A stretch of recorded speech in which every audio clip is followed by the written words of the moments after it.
So you've downloaded the Descendant and you've gone through the tutorial and you're back at the main hub. So what do you do now? Hello everyone, I'm in 7 Specters, and hopefully this video will help for those who are new because it's a weekend and haven't been able to play it throughout the week. Or if your friends have told you to download a game to play with them and you're sort of lost. So hopefully this video will help you with that. I have a few keynotes on my right side monitor here, but just going to be trying to flow, and if I miss something important, definitely make a comment down below. I'll respond to that as much as possible. So what is the First Descendant, first of all? Great question. It's a looter shooter. So you just get guns, you level up, but each of the characters in the game, the Descendants, they each have their own abilities in particular archetypes. And so your abilities are tied to each individual character. And if you played Warframe, you'll be right at home with it because there are quite a few similarities. I don't say it's exactly like Warframe, but that's one of the main things that people have been saying. It feels like Warframe, there are little aspects of it and all that. So if you're a Warframe player, you'll definitely feel right at home. Alright, so let's go over the Descendants, which are the characters that you play as. So I'm in my inventory right now, and it is free on Xbox, PlayStation, and on PC. So if you have time this weekend, definitely check it out. It's been very fun. It will close on Monday, September 25th at midnight Eastern time. So if you have enough time to just play a few hours, definitely check it out. So we're in the inventory. Let's go to the Descendants page. Now what they do is they have a simple version of it, and so if you want to see the list of all the Descendants, for PC it's G, but at the very bottom there should be like a keybinds for one of the controllers. I don't know what it is for Xbox or PC, PlayStation, but you should be able to see all the characters. My camera is going to block a few of them that I own. And as you can see right here, there are different ones. So this guy here, he has overkill. His arm is his main weapon. Does grenades, overclocking, a little buff there, and then there's this grenade skill right there. Ajax is more of a tank-based character with barrier-based abilities, putting a wall up and putting a bubble as well. And then Frenya, which more of a toxic player. I think it's funny. Just toxic-based gameplay. Blair is solar or fire-based. She's a new character for this beta, and she is a water-based character. So yeah, that's pretty much Descendants, but each one is they have their own unique abilities and playstyle and all that. All right, so if you're one of the people who had their friends message him and say, hey, I want you to come play the First Descendant with me, and you're like, okay, I downloaded it, how do I join the players? So if you go into your inventory and then under social to the right side, you can then look the player ID. Make sure you have the hashtag with the numbers. It's based on this character system. To search them up, find them, add them, and you'll be good to go. Now, there's going to be a few stipulations I want to say. First of all, if you are not in the main hub or Albion, which is right here, or I like to call it the tower, you as the player cannot either invite, you cannot invite people to your party if you want to invite people. You have to be in Albion. You cannot be in one of the other areas like Kingston, which is a starting area. If you're in Kingston, you cannot invite people in your social. You have to be in Albion. Hopefully they can change this on the final release, but for right now with the open beta, you have to be in Albion to join. So if you are in Kingston and someone says, hey, join me, you'll get teleported to Albion, and then you have to go back in. So it's a little bit of annoyance there because it sort of takes you out of the flow of the game, but it is what it is. So I just wanted to give you a heads up there, and there to just teleport it out. All right, so now let's say you played the game a little bit and you got a notice on the upper right of your screen you have a mastery rank. As we can see here, there's mastery rank 11. So what do you do now? Go to Albion and you'll see there is a yellow hand that's flashing, as you can see right here. We'll go ahead and we're going to basically talk to the hand. Activate the panel, mastery rank up. You have to hold it down. And there are going to be some perks because it gives us more mod capacity, inventory space after a little cutscene, or you can choose to skip it. But just for those who are new, I just want to show you this cutscene. There's going to be a few things that are important for mastery rank, because you might ask, why mastery rank? Why is this important? So after this cutscene, we'll go to the next part of Albion, and I'll show you why this is important. Alright, so now he got buffed a little bit.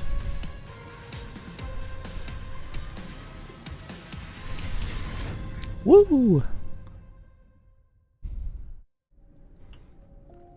Alright, so now that you have ranked up with mastery rank, and the way you get mastery rank XP is by leveling up your descendants, weapons, just level up anything. Right here, I can show you a quick bit. If I'm just highlighting over my gun right here, it says proficiency level 14. When you get to level 15, it gives you a little bit of mastery work XP. Right here, every time when Jaber gets leveled up, like level 30, we get like about 930 mastery rank XP and all that. So just play the game, level up weapons, level up your descendants, you'll be good to go. So if you head over to the right side of the map here and go in here, this guy might be a little bit locked, so you might have to do the tutorial a little bit, but talk to Cillian here. Modules will make you stronger. And enhancing modules, which we'll talk about as well after this little segment. So let's say we want to upgrade this weak point sight, which is a weapon mod, and with a little checkbox right here, that means it's currently equipped in a weapon. So if you're looking for ones that you equipped, just look for a checkbox. It's nice and easy. So see how it says mastery level 1 required. So if I go up here, try to max it. Well, we need the currency right here, which we'll cover in a little bit. But mastery rank 10 required. So if you're like mastery level 3, you'll only be able to level up to right here, mastery level 3 required. So you only get a capacity cost of 7 and rank it up that much to only 3 stars. So that's why mastery rank is important, because if you want to get more out of it, so you see the weak point damage is increasing with each of the levels. If you want to level one of these mods out, the higher the mastery rank, the higher the mods, because you can see the little bars right here fill up. Let me see if I can find one that's already filled up so you can get a general idea. Right here, the rifling, I've leveled this up a bit, so the yellow bars fill up when you level. Okay, so as you saw there, I had 1,000,000 credits to deal with, and then some of that weird resource. So how do you get that resource? Well, if you go into your inventory, and then let's say you have tons of guns, as you can see here. I've been saving a little bit, and I suggest here, do not sell your weapons for gold. You get plenty of credits or gold, whatever you want to call it, throughout the game by just playing the story missions and just playing the game. You're going to get a lot. So the main point is dismantling or junking. So if you see here, designate all as junk. What you could do is you can just on PC, if you highlight over it, it says select as junk, probably pressing J, you'll see the little trash can icon. And this might be a little bit annoying if you just press like highlight something, and you know, pressing J or whatever button that is on the consoles, it might be annoying. But if you use the designate all as junk, so I'm holding down shift, now everything here is highlighted. Now, if you notice that these here are not highlighted with the trash can icon, how do you do that? Okay, good question. So if you highlight over it, it says register attached items. So in this case, it's U for keyboard. It'll highlight this. So if you want to keep a particular weapon for some reason or whatnot, and you want to designate all as junk, you'll disregard the ones with these favorite icons. So you can just hold down shift, then what you can do is dismantle junk. You can hold out control, and then we get all these resources right here, and boom, inventory is all clear and your weapons are safe from the here. You can apply this to any of your reactors, so I'm just holding down shift, marking them all as trash cans, and then I'm going to dismantle, and there's the resources that we need for the mods. Doing the same thing here. Yeah, so it gets very quick and easy to dismantle. I wish more games like this had this ability to just dismantle en masse, and you can just do it so easy, very quick, very nice and easy. All right, we did mastery rank ups, tying with mods, and all right. So let's go over weapons. When you, as you saw here, we've been getting weapons. We have a level 19 weapon, and we have some mods. So if you click on here in the 3 dots next to each of the weapons here, you can then go into the mod menu, and this is where you'll be able to get, as you play the game, you'll get these mods, and you can then add them to your guns. So let's say you added these. I just did auto equip module and whatever, if the game already fills them for you. But let's say you got we got level 19 gun, but then we got the same one. We really like the archetype because they're like the standard general rounds. Then there is the impact rounds, which are the blue. And then you have special rounds, which are orange, and then you have the high-powered rounds, which is purple. And very easy to find what kind of ammo type it is, because on the ground when you kill enemies, they'll have the particular colors associated with the gun. So it's nice and easy to figure out, okay, I need this ammo type to run this. But let's say, we have a level 19 gun, but we got a level 30 gun, much higher. And when we equip this, one nice thing about this game is that even though we have we changed this gun out, our mods still stay the same. And even if we dismantle this one, let me see here, we're going to mark as junk and then dismantle it, and then we're going back into our mods, it still sticks. So that's one nice thing about this game, is that if you equip mods on a particular gun, if you have a upgraded gun, upgraded level, those mods transfer to the same gun type. So that is very nice. I wish more games had that ability, because it just makes your life so much easier to be able to play the game, add a new gun without having to go, all right, pause, change the mods out because they're have to start from scratch. Is very nice. All right, so now let's go over to the store, which is next by here. So you can see that little yellow icon right here.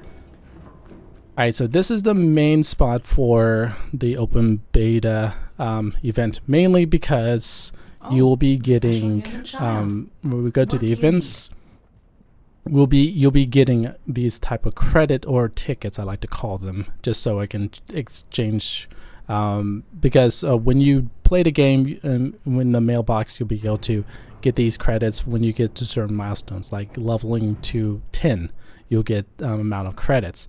What you can do is come to her, and then you can purchase these codes here. And what's important about these is that you need 4 types, as you can see here. So for this one, this one, this one, and this one, to be able to make a descendant. Typically without the event, you would have to go into the research, and then you would have to go into getting these parts. And as you can see, it takes a lot of resources and grinding to get it. But because we're in the beta event, if you have saved up enough credits, you can just outright buy these 4. And then if you have enough gold on you, you can combine them together.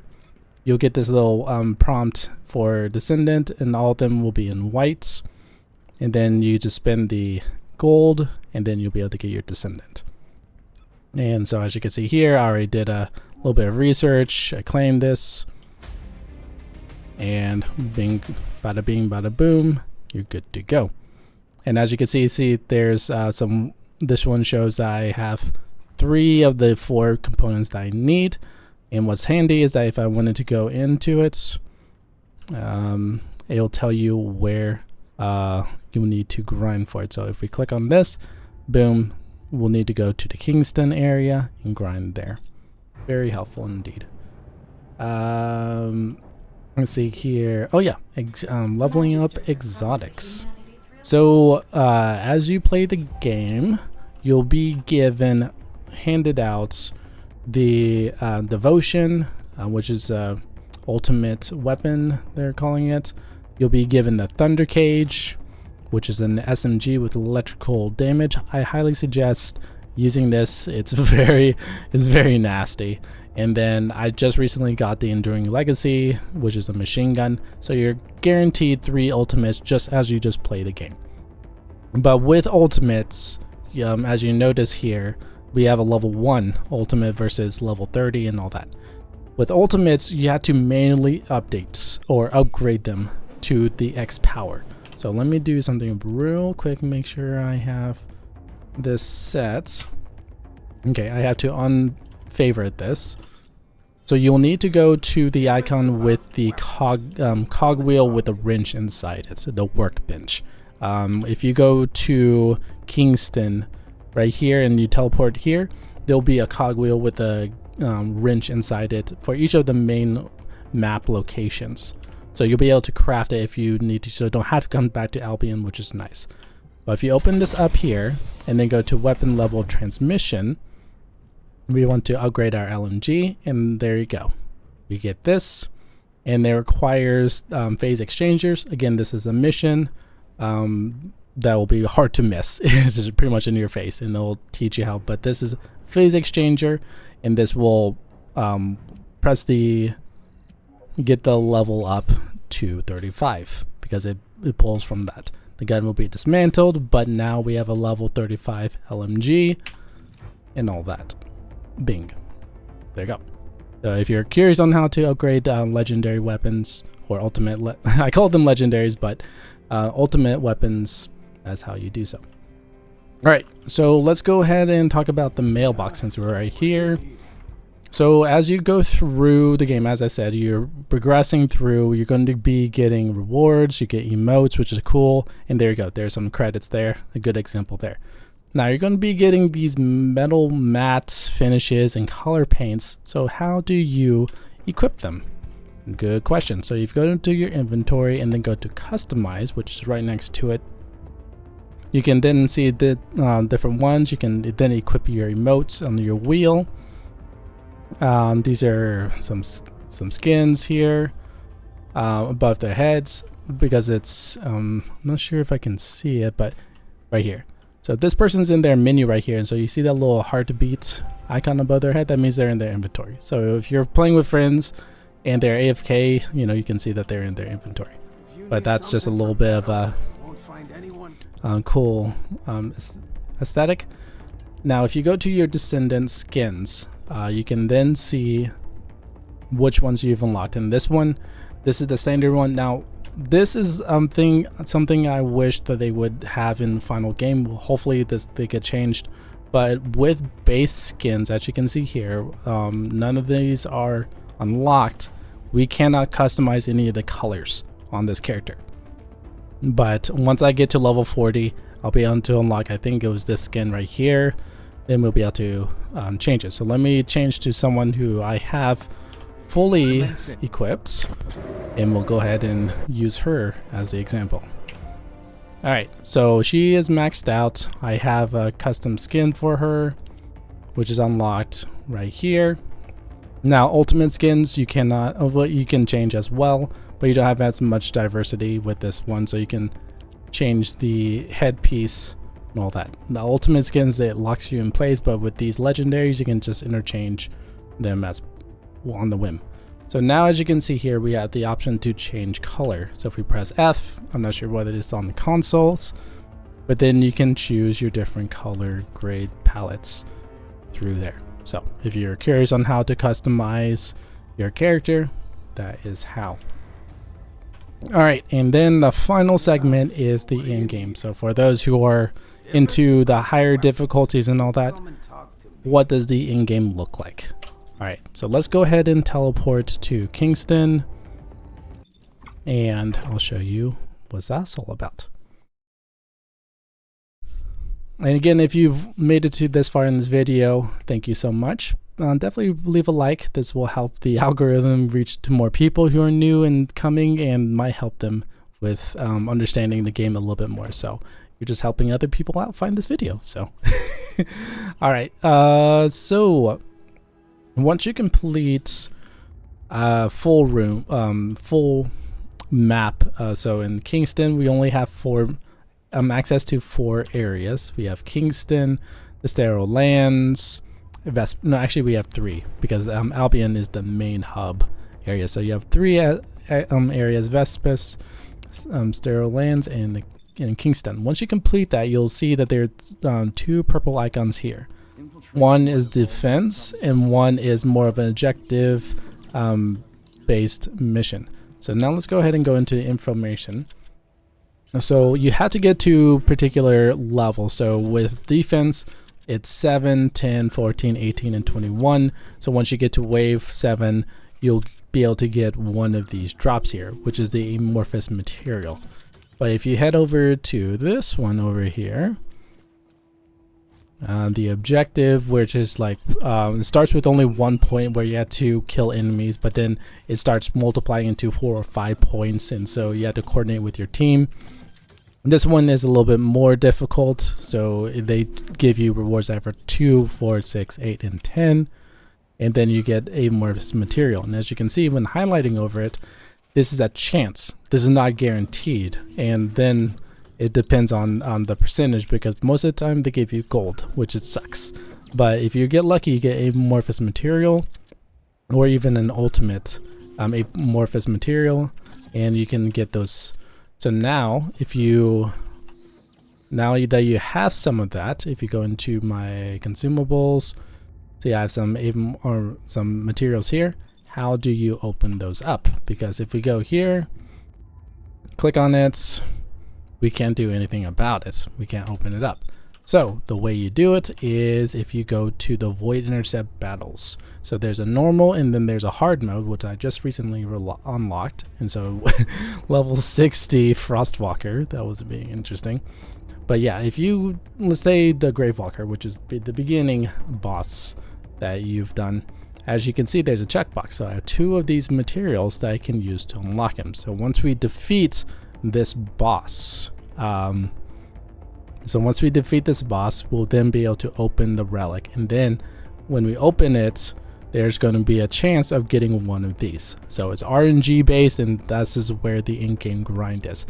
So play the purple events, basically defense or that, to get those materials, and then beat a boss. You have to do a few boss fights to pop them, and then you'll be able to get the materials, and those materials you can use to craft either a weapon you're going for or a character.